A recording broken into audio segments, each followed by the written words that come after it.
Hey guys, before we get into this video, I want to do something just a little different. There's a menswear designer in Chicago named George Zaharoff. He's been carried in all the major department stores, and he came out with a new cologne. It's called Signature Pour Homme. He sent me some. It's good. But you guys won't know it's good because you don't have smell-o-vision. They haven't invented that yet. This dude, George, went all over the world to get essential oils and scents. He put his passion into this bottle, folks.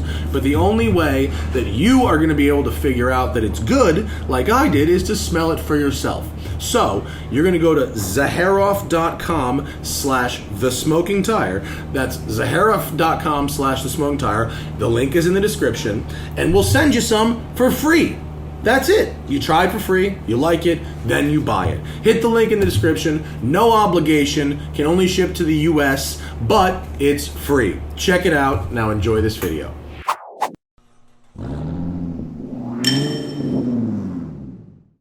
Hello everybody and welcome to the Tail of the Dragon. That's right, we got an East Coast one take today, but it's so much more than an East Coast one take because it's a multi-continental one take that involves airplanes and stuff. Let me tell you a quick story before we go drive, and believe me, we are gonna go drive. But I was flown to Germany by Porsche, to Stuttgart, okay, where I went to the factory and I picked up this brand new 2020 911 Carrera 4S, the 992, okay? And yes, it's a 4S. Don't get out of here yet. I'll explain why, okay? Picked up this car at the factory. This was Tuesday. Today's Friday. I drove it from Stuttgart on the Autobahn to Leipzig, did a little German canyon carving while I was over there. Then we loaded these cars onto a DHL cargo jet, went on the cargo jet with the planes, flew the cars and ourselves to Cincinnati on the cargo jet, and now drove to the Tail of the Dragon from Cincinnati, some amazing Kentucky and Tennessee roads. That's how I got here. That's how I have put 1,100 miles in 4 days on this Carrera 4S to make this video. My goal when limiting and reducing my fan-driven cars is to have experiences like this that would allow me a greater depth of knowledge of the car. And considering how important the 911 is and how high a percentage of time on the podcast I spend talking about 911s, getting the 992 experience really thoroughly makes a big difference for me, okay? Which brings us to the Tail of the Dragon very early in the morning, just after sunrise. I've been here once before and it was so crowded, and now it's mine. And the 2020 911 Carrera 4S. Why 4? Because I'm driving the 2S for Road and Track Performance Car of the Year next week. So I wanted to get the total lineup, okay? So, the Carrera 4S. For the 992 generation, all the cars are the same body width. They all get the wide body. No more narrow body Carrera, okay? So it's 72.5 inches wide. That's an inch narrower than the Countach, people. So it's a wide girl. And you can see it in the wide bum on this car, which nobody can talk about anything else except the fat ass. In the lane, though, you know, when you're driving in the lane, you can actually feel how wide the car is, but it's very stable, okay? We've got a twin-turbo, 3-liter 6, based on the engine from the 991.2, but new intercooler plumbing, new turbos, makes 443 horsepower and 390 torque. It's a hint less than the old GTS, but it's a big bump from 379 in the base Carrera to 443 in the S and 4S. This weighs 3,487 pounds. It's a hint, 100 more than the two-wheel drive car, and Porsche says it's 3.2 seconds to 60, but I assure you it's better. We're gonna launch this thing. It's ridiculous.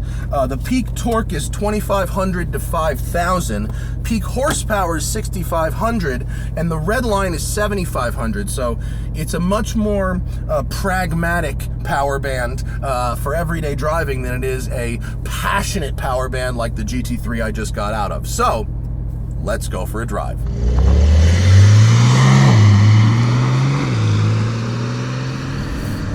Let's just start with a quick launch, just so you can see Sport Plus, just so you can see the power and the aggro of it. Left foot on the brake, smash it, go. Whoa! that was 60. This thing launches pretty much harder than pretty much any 911 I've driven. The Turbo S of last generation is about the same, but whoa! That's where the all-wheel drive comes in.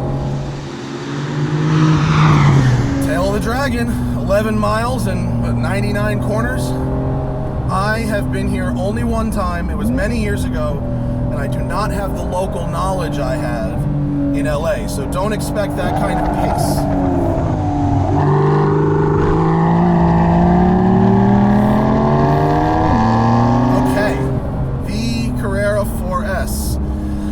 I went from the GT3 RS a couple weeks ago to this, and I wanted to set myself up with the purest distillation of 991.2 before getting into this car. And so here's what I feel getting into the new car after spending some time in the GT3 RS. It feels a little normal, and what I mean by that is this is the daily driver one. You could commute to work in it, road trip it. It's versatile. It's not a surgical scalpel. It's a 8-inch chef's knife you can use for a bunch of different things. It's quite fast, has a very wide torque band, and it makes great power. But that power is sort of a traditional style power band with lots of mid-range torque, and it sort of dies at the top. It's got the revs, but it's not screaming bloody murder at the very top. You want to use the middle. I find myself at 3 to 6 pretty much all the time in this car.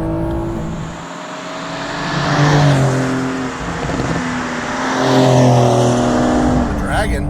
We're on the Dragon. Oh my God, look at that view. Woo!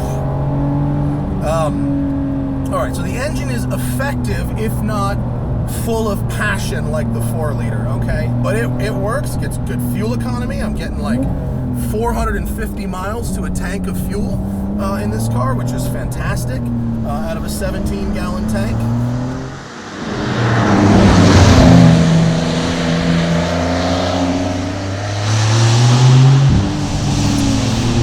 Brakes are good, 350 millimeters front and rear, although the front gets a 6-piston, rear gets a 4-piston. Of course, there's $8,900 optional ceramics we don't have. This has the steels, and I have absolutely no problem with the steels in this case. PDK, the hallmark of Porsche. It's starting to become more and more what makes a Porsche. Certainly in the normal cars, the Macan and Panamera. In the 911, PDK only for the regular ones. We've got 8 gears now, no more 7. They went with 7 for a long time, and now it's 8. The 8th one is out of the Corvette playbook. Highway gearing, low revs at 80 miles an hour. You're turning 2,000 RPM, which anyone who's ever spent time in a turbocharged flat 6 at 2,000 RPM knows that's not the best place to be. I don't love 8th gear, folks. I don't use 8th gear. If you use Sport or Sport Plus, or in my case, the individual drive mode setting, it pretty much eliminates 8th gear from the repertoire. There's a sound resonance, 8th gear. It's not good. I don't like 8th gear, and I don't find much fuel economy difference between 7th and 8th. The Porsche people probably do. 1% or whatever. It's about 450 RPM difference from 7th to 8th. What a road. Can we talk about this road? This is a road. This car being all-wheel drive, they have really refined the all-wheel drive system. If you're not getting into the stability control, which I'm obviously not here, if the stability control is fully on, the all-wheel drive system is basically seamless. I had one instance going over like a funky driveway angle where I had some 3-wheel motion going, and the stability control system had a little hiccup there when a wheel was like actually in the air. But aside from that, the all-wheel drive system has been pretty seamless and grips like a billy goat when you go to squirt out of a corner. The chassis is very balanced. We have Goodyear tires on this, which is not a tire I'm used to seeing on 911s, but it's fine. I have no issues with the tire. It's good. Got good grip. Drove through a little bit of rain in Germany. It was fine. Right now we're up at the top of the power band here, 5,000 RPM. And it's good. You don't have that passion. So we're in Sport Plus, so the burble tune goes away. Now we're in Sport. They give you back... there's the burble tune. You get burble tune back in Sport mode. Sport's a good mode. It's not too stiff. So think about this. I drove 667 miles in the GT3 RS in 7 days. I've driven this car twice as far in half as many days. If I tried to do that in the RS, as nice a car as that is, I would be in like proper pain. It would be bad. It would be very bad. This car is extremely comfortable. It's a road tripper. It's a daily driver. Like, this is the nicest daily driver ever if you don't need a back seat. If you don't need a back seat, there's almost no, and you can afford it, but it's expensive, there's almost no reason to have a front engine car instead of something like this.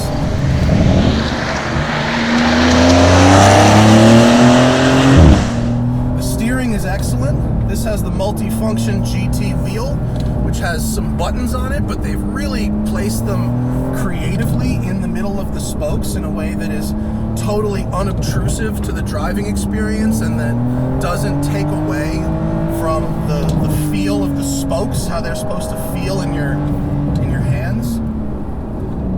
This car has a really sticky front end. I mean, especially for having a totally normal tire.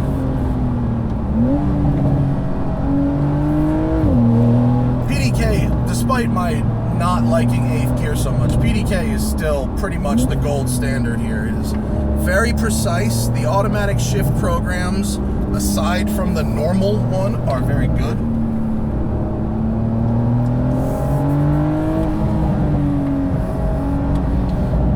And brakes work. I love the visibility, the cameras. The new MMI is excellent. The stereos are great. This one has the Bose, not the Burmeister, but it rules.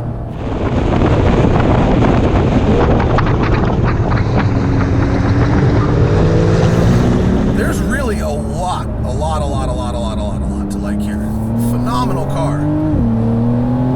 Size-wise on the road, it's wide, 72.5 inches wide, but it doesn't feel meaningfully wider than a wide body 991. You know what I mean? It feels like the same size on the road as the RS, although it does feel wider on the road than that lovely narrow body Carrera T I drove, which is almost surely going to become a classic.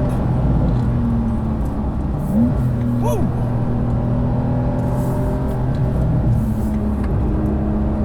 It's the jam here. It really, part of it, you know, I love turbos, I love horsepower, and I mean the flexibility that this affords you of this type of power, and then also really, really good fuel economy, and it can be quiet, it can be civilized, it can kind of go out of the way if you decide you don't want to be in a sports car right now, but there's a little bit of that, you know, having been in the RS. I got a little spoiled. Got a little spoiled with that response. The throttle on this is more of a squeeze lever than an on-off precise input meter. You know, you squeeze it, you ride that wave of torque from 3,000 to 6,000 RPM, and then you go up a gear and you ride the next wave of torque.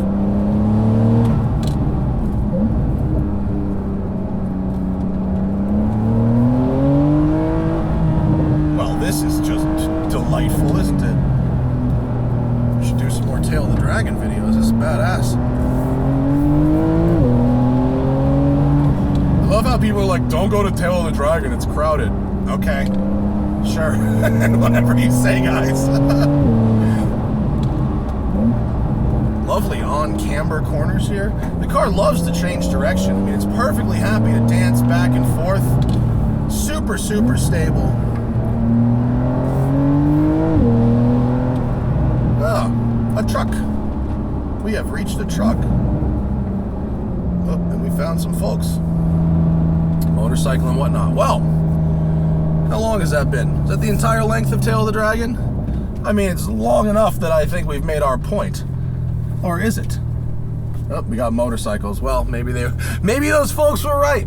Maybe I got my licks in while I could, and that was that. So, let's see. Where do I want to leave you guys? I'm going to leave you with my notes on my likes and don't likes about the car. And I just so for what I forgot here, let's see. What do I love? The launch control, the gearbox response, overall performance, the comfort and practicality, fuel efficiency, the attention to detail. Oh my lord. This car's the attention to detail in the shaping of the dash, the sculpting of the steering wheel, the little details is extraordinary.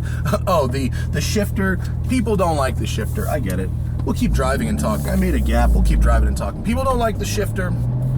I like the shifter because it's just an easy lever that goes forward and backward. You kind of just knock it and it's there for you. It's not buttons. It's not confusing. It's better than the one BMW is using right now. I don't mind it at all. I mean, it's not a manual, but it could be far worse. So that road wasn't busy. That was just 2 motorcycles. Great section. We'll continue. Gauge cluster is hilarious because they've done such a good job of making it kind of mimic the 80s cars in terms of the layout with the central analog tack flanked by these 2 screens that look like the old dials, but they've gotten really good at making it exact because the steering wheel's blocking them just like it is in my 87. It's charmingly retro. This truck is mobbing. I might have to follow the truck just to be impressed. Do you think this guy took Tail of the Dragon intentionally? Do you think he's like, I'm gonna go on Tail of the Dragon this morning on the way to work? Because that would be pretty amazing. If it really was. Oh dude, can I get by? What do you say? You think he's cool? You think he's gonna like let me by if there's a gap, or do you think he's too invested in his pace? I don't know. Let me check the notes before we get out of here in case I have to end this video. That's it. Those are all my notes, actually. Those are the things. This being the entry point, well, not the pure entry point, that would be the Carrera, but oh yes. But the non-GT cars, going back to non-GT cars, that's what I mean. Fantastic non-GT car. I mean, we've come this far and we got around the truck. We might as well run the entire Dragon, right? Why stop now?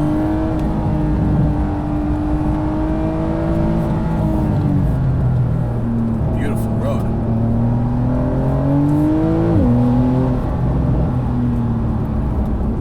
Ooh, look at that. A little corkscrew. This car is great. It's like so versatile.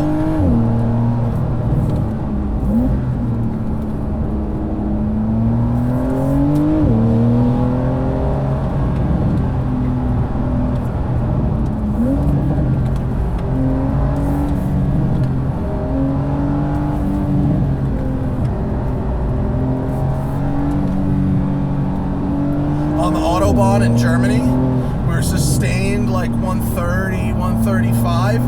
Very, very stable with the retractable wing. You know, it's really good. Although there was a couple instances where we had like a 30 or 40 mile an hour crosswind at those speeds and got a little blown around. That was mildly unsettling. You really begin to appreciate what the wings do on the GT3 when you try and go into the triple digits without them.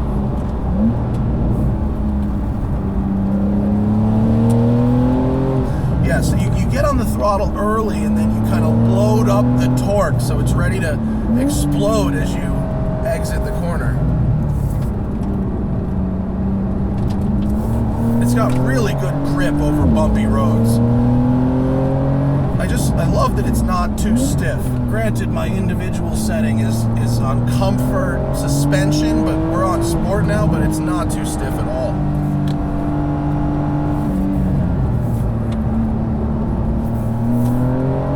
North Carolina. I guess that's when it's over, right? When you're in North Carolina, that's when it ends. That's when our video ends. Yeah, right on the Tennessee-North Carolina border. Hello, North Carolina. All right, longer than normal, but that is, it's an important car. I drove a lot of miles to make that video. It should be long. That's the entire tail of the Dragon in the 2020 911 Carrera 4S. I'll have a video with the Carrera S coming soon, so stick around for that. Thank you for watching, and thank you to Porsche for flying me to Germany, issuing me a car, flying me in the car back here, and then letting me drive it on Tail of the Dragon, and then flying me home afterwards. That's it's a pretty gangster way to get your press cars to America. So thank you all. I'll see you later. Bye.